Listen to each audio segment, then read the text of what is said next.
Mukunda jewellers మొట్టమొదటి factory outlet ఇప్పుడు కూకట్పల్లి, కొత్తపేట్, సోమాజిగూడ మరియు ఖమ్మంలో. హలో వంశీ గారు. Hello sir. పిల్లలకి డిప్రెషన్ రావడానికి ప్రధాన కారణాలు ఏముంటాయి? వాళ్ళు డిప్రెషన్‌లో ఉన్నారు అనేటువంటి విషయం మనకెలా తెలుస్తది అసలు? ఈ మధ్య కాలంలో డిప్రెషన్ అనేది జనాలకు జ్వరాలు ఎంత ఈజీగా వస్తున్నాయో, డిప్రెషన్‌లకు జనాలు వెళ్ళడం కూడా అంతే ఈజీగా జరిగిపోతుంది సార్. ఒక సర్వేలో చూస్తే డిప్రెషన్‌తో బాధపడుతున్న వాళ్ళ సంఖ్య ప్రపంచవ్యాప్తంగా 85% జనాలు సఫర్ అవుతున్నారట సార్ డిప్రెషన్ తోటి. మరి అసలు డిప్రెషన్ అంటే ఏంది అంటే, కంటిన్యూయస్‌గా సాడ్‌నెస్‌లో ఉండడాన్ని డిప్రెషన్ అంటాం సార్. ఎవరైతే కంటిన్యూయేషన్‌గా సాడ్‌నెస్‌లో ఉంటారో వాళ్ళు డిప్రెషన్‌లో ఉన్నారని చెప్తాం. అసలు ఈ డిప్రెషన్‌కి కారణం ఏంది అంటే, ప్రతి ఒక్కరికి లైఫ్‌లో కూడా సక్సెస్, ఫెయిల్యూర్ 2 ఉంటాయి. అయితే కొంతమంది జీవితంలో వాళ్ళు ఫెయిల్యూర్ అయినప్పుడు, ఈవెన్ అది స్టూడెంట్స్ కావచ్చు, పెద్దవాళ్ళు కావచ్చు, ఆ సిచ్యువేషన్‌లో వాళ్ళు ఫెయిల్ అయినప్పుడు గానీ, లేదనుకుంటే వాళ్ళు బాగా ఇష్టపడిన వ్యక్తులు వాళ్ళని వదిలేసినప్పుడు గానీ, లేదంటే వాళ్ళ కళ్ళ ముందు లేనప్పుడు గానీ, వీళ్ళు చాలా ఎమోషనల్‌గా ఫీల్ అవుతారనమాట ఆ బాధని. ఆ ఎమోషనల్‌గా ఫీల్ అయినప్పుడు వీళ్ళ థాట్ ప్రాసెస్ కూడా చాలా ఎమోషనల్‌గా ఉండడం వల్ల, వాళ్ళ బిహేవియర్ కూడా చాలా సాడ్‌గా తయారవుతుంది. అయితే వాళ్ళ ఎమోషన్స్ బ్యాడ్‌గా ఉండడం వల్ల వాళ్ళ బిహేవియర్ కూడా వాళ్ళ థాట్స్ కూడా అలాంటి బ్యాడ్ థాట్స్ తోటి నిండిపోయి ఉంటాయి. అయితే ఇలా సాడ్‌నెస్‌గా ఉండడం అనేది ఒకటో, రెండో సాధారణంగా ఒక 3 రోజుల్లో ఉంటే అది కామనే సార్. ప్రతి ఒక్కరికి కూడా జరుగుతుంది. ఒక పర్సన్ డిప్రెషన్‌లో ఉన్నాడు అని మనం ఎప్పుడు చెప్తామంటే, కంటిన్యూయస్‌గా 6 వారాల పాటు ఆ వ్యక్తి బాధలోనే ఉంటే, అప్పుడు ఆ వ్యక్తిని డిప్రెషన్‌లో ఉన్నాడని గుర్తించాలి. ఇలా ప్రతి ఒక్కరు కూడా వాళ్ళ సిచ్యువేషన్ బట్టి, అంటే వాళ్ళ ఫెయిల్యూరా లేకుంటే వ్యక్తిని కోల్పోయిన సిచ్యువేషనా, దాన్ని బట్టి వాళ్ళు డిప్రెషన్‌లో ఉంటారు. ఇది ఒక ప్రాసెస్‌లో వాళ్ళొక లూప్‌లో పడిపోతారు సార్. ఆ లూప్ ఏందంటే, వాళ్ళ థాట్స్ అనేది ఒక సాడ్‌నెస్‌గా ఉంటుంది. వాళ్ళ మూడ్ అనేది కూడా ఒక సాడ్‌నెస్‌గా తయారవుతుంది. కంటిన్యూయస్‌గా ఆ సాడ్‌నెస్ మూడ్‌లో ఉండడం వల్ల మళ్ళీ ఆ థాట్స్ కూడా అదే సాడ్‌నెస్‌లో వస్తుంది. అంటే ఈ సర్కిల్ అనేది వాళ్ళని ఔట్ సైడ్ రానియకుండా ఆ లూప్‌లోనే ఉంచుతుంది. అందుకనే వాళ్ళు వారాల పాటు కూడా అదే డిప్రెషన్‌లో ఉంటారు. అయితే మరి ఎందుకు ఇంత సాడ్ థాట్స్ వస్తే వాళ్ళ మూడ్ ఎందుకు అలా సాడ్‌గా తయారవుతుంది? అన్ని వారాల పాటు వాళ్ళు ఎందుకు అలా ఉంటారు అంటే ఒక రీజన్ ఉంది. ఏంటంటే, మనం ఏ ఆలోచన చేసినా మన బ్రెయిన్‌లో కెమికల్స్ ప్రొడ్యూస్ అవుతాయి సార్. అయితే ఆ బ్రెయిన్‌లో కెమికల్స్ ప్రొడ్యూస్ అయినప్పుడు ప్రతి ఒక్కరికి కూడా ఆ కెమికల్స్ అనేది ఇంబాలెన్స్ అవుతుంటది. అయితే డిప్రెషన్‌లో ఉన్న వాళ్ళకి కూడా వాళ్ళు కూడా ఏదో ఒకటి ఆలోచన చేస్తుంటారు. అప్పుడు వాళ్ళ బ్రెయిన్‌లో ప్రొడ్యూస్ అయినటువంటి ఆ కెమికల్స్ కూడా ఇంబాలెన్స్ అవుతుంటాయి. అయితే అక్కడ ప్రాబ్లమ్ ఏందంటే, వీళ్ళు నిరంతరం నెగెటివ్‌గానే ఆలోచన చేయడం వల్ల వాళ్ళ ఆ బ్రెయిన్‌లో ప్రొడ్యూస్ అయినటువంటి కెమికల్స్ బ్యాలెన్స్ సిట్యుయేషన్‌కి రావు. సాధారణ వ్యక్తులకి ఆ కెమికల్ అనేది బ్యాలెన్స్డ్ సిట్యుయేషన్‌కి వస్తది కాబట్టి వాళ్ళు ఆటోమేటిక్‌గా మళ్ళీ ఫ్రీ అయిపోతారు.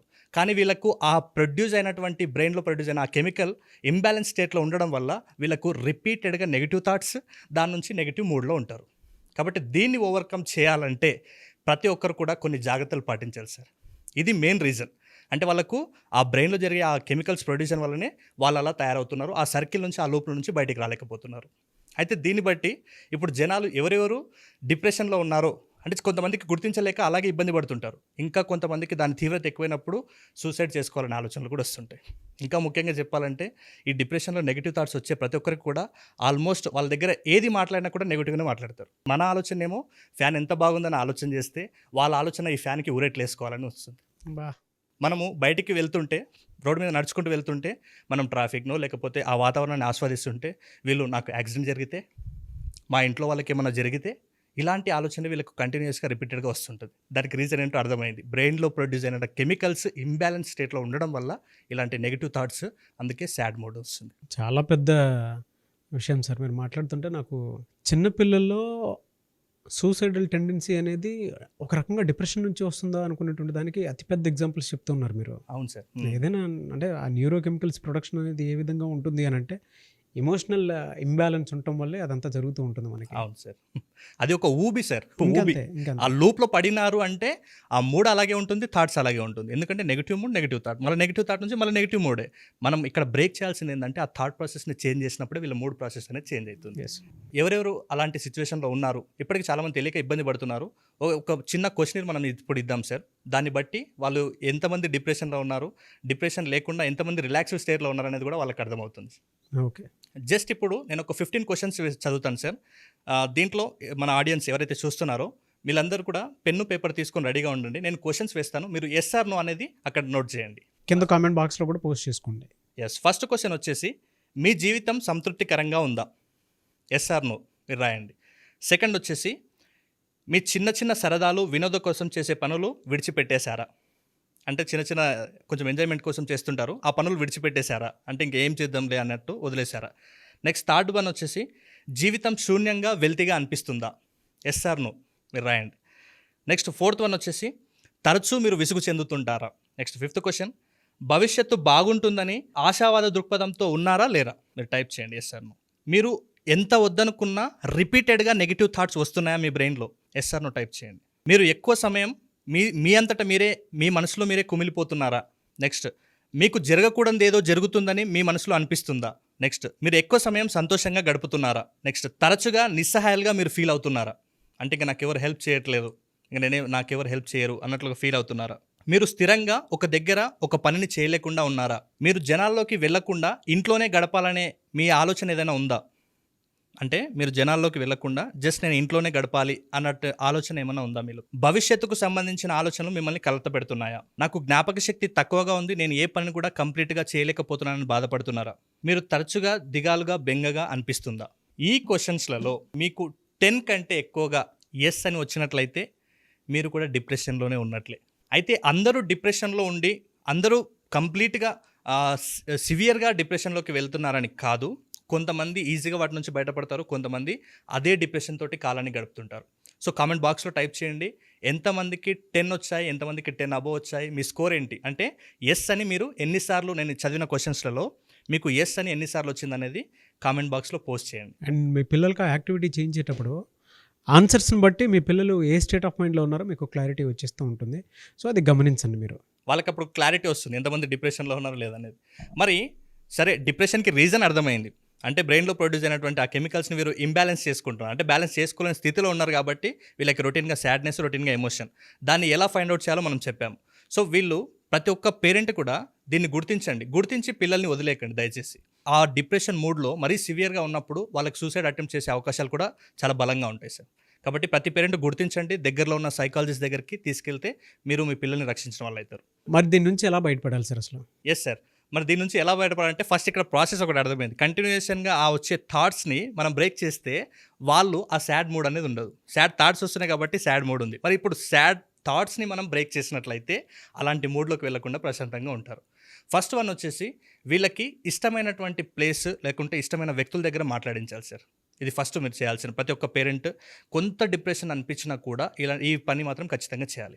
సెకండ్ వన్ వచ్చేసి సార్, ఇక్కడ స్క్రీన్ మీద కనబడుతుంది కదా, ఇక్కడ నేమ్స్ గుర్తించే ఫజిల్ సార్. ఇప్పుడు ఫర్ ఎగ్జాంపుల్ ఇక్కడ మనము చూస్తే కింద సండే, మండే, ట్యూస్డే అట్లా ఉన్నాయి. ఒక యాక్టివిటీ ఇవ్వాలి. అవును సార్, వీళ్ళకు యాక్టివిటీ ఇచ్చినాం అనుకోండి, అంటే యాక్టివిటీ ఎందుకు ఇవ్వాలంటే వీళ్ళు ఆ మూడ్ నుంచి బయటికి రావాలంటే ఏదో ఒక పనిలో నిమగ్నం అయిపోవాలి. వీళ్ళను ఏం చేయకుండా ఖాళీగా ఉంచినట్లయితే వీళ్ళు ఇంకా అదే రొటీన్లో తిరుగుతుంటారు, ఇంకా వాళ్ళకి దాని యొక్క డిప్రెషన్ లెవెల్ అనేది ఇంకా పెరిగిపోతుంటుంది. కాబట్టి వీళ్ళని ఆపాలంటే ఆ థాట్ ప్రాసెస్ని కొంతవరకు కంట్రోల్ చేసే యాక్టివిటీస్ ఇవి. ఇప్పుడు ఫర్ ఎగ్జాంపుల్ ఇక్కడ సండే, మండే అట్లాంటివి ఉన్నాయి. అంటే ఇదే నేను ఇక్కడ మీకు జస్ట్ నామినల్గా చూపిస్తున్నాను, ఇలాంటివి గూగుల్లో చాలా ఉంటాయి. మీరు వెతికి మీ పిల్లలని అక్కడ ఆ థాట్ ప్రాసెస్ చేంజ్ చేయడానికి, ఆ మూడ్ని చేంజ్ చేయడానికి వాడండి. ఇక్కడ ప్రతి న్యూస్ పేపర్లో కూడా వస్తుంటాయి. ఇక్కడ సండే ఉంది అంటే గజిబిజిగా కొన్ని అక్షరాలు రాసి ఉంటాయి సార్. ఆ అక్షరాల లోపల వీళ్ళు ఫోకస్ చేసి, ఇప్పుడు ఫర్ ఎగ్జాంపుల్ ఇక్కడ సండే ఉంది అంటే ఆ సండేని వెతకాలి. దాంట్లో అంటే ర్యాండమ్గా లెటర్స్ రాసి ఉంటాయి, దాంట్లో కరెక్ట్ ఆర్డర్లో అది హారిజెంటల్గా ఉందా, వర్టికల్గా ఉందా, లేకుంటే క్రాస్లో ఉందా వీళ్ళు వెతకాలన్నమాట. ఇది first activity. Next second activity ఏంటంటే, ఫర్ ఎగ్జాంపుల్ మనం చిన్నప్పుడు చూస్తాం సండే బుక్లో కానీ న్యూస్ పేపర్లో వస్తుంటాయి, డాట్స్ని కనెక్ట్ చేయాలి. అది నెక్స్ట్ స్లైడ్ చూడండి, చాలా పెద్దగా ఉంది ఆ డాట్స్ కనెక్ట్ చేసేది. అయితే చిన్న డాట్ అయితేనేమో జస్ట్ 1 or 2 minutesలో కంప్లీట్ అయిపోతుంది. నెక్స్ట్ ఇక్కడ ఉన్నటువంటి ఆ పిక్చర్ ఏదైతే పెద్దగా ఉన్నట్టుందో ఆ డాట్స్ని కనెక్ట్ చేయాలంటే మినిమం 5 to 10 minutes టైం అక్కడ కేటాయించాలి.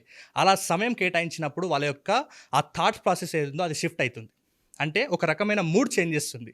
ఇప్పుడు ప్రాసెస్ అంతా డిప్రెషన్ ఉండడానికి రీజన్ వాళ్ళ మూడ్ అనేది చేంజ్ అవ్వకపోవడం.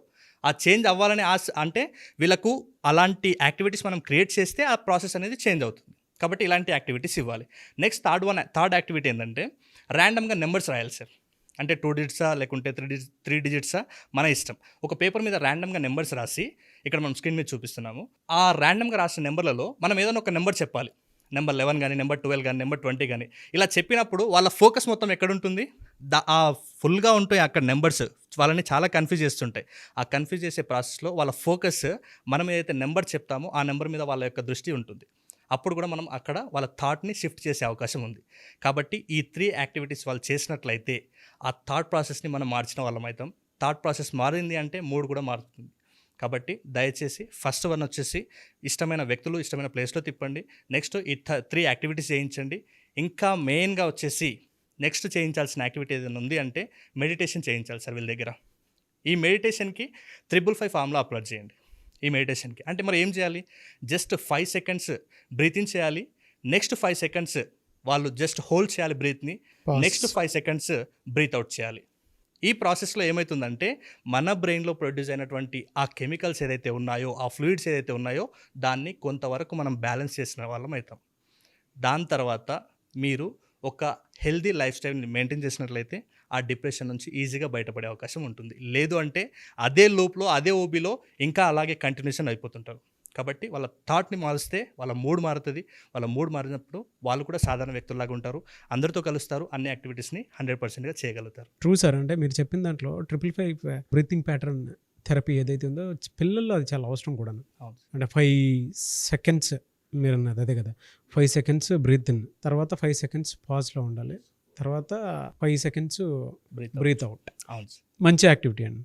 పిల్లలకైతే అది నిజంగానే చాలా మంచి యాక్టివిటీ. Yes sir. ప్రతి సండే కూడా అంటే స్టూడెంట్స్ అందరికీ కూడా ఇంకా కొన్ని డౌట్స్ ఉంటాయి, అంటే వాళ్ళ పేరెంట్స్కి కూడా కొన్ని డౌట్స్ ఉంటాయి, స్టూడెంట్స్కి కూడా కొన్ని డౌట్స్ ఉంటాయి. కాబట్టి వీళ్ళందరూ డైరెక్ట్గా నా దగ్గర ఇంటరాక్ట్ అవ్వడానికి నేను ఎవ్రీ సండే కూడా ఫ్రీ డెమో క్లాస్ కండక్ట్ చేస్తాను మేడం. Every Sunday 10 to 11:30. ఒకవేళ అందులో వాళ్ళకి డౌట్స్ క్లారిటీ వచ్చిన తర్వాత వాళ్ళ పిల్లలు కూడా ఇలాంటి కోర్స్ చేర్పిస్తే వాళ్ళు కూడా స్టడీస్ నుంచి అంటే స్ట్రెస్గా ఫీల్ అవ్వకుండా వాళ్ళు కూడా చాలా హ్యాపీగా స్టడీస్ని నడిపించడం కోసం మనం ఎవ్రీ మండే ఒక న్యూ బ్యాచ్ స్టార్ట్ చేయవస్తుంది. ఆ న్యూ బ్యాచ్లో ఆన్లైన్ కావచ్చు, ఆఫ్లైన్ కావచ్చు, మీ యొక్క ఆసక్తిని, మీ టైంని బట్టి అటెండ్ అవ్వచ్చు.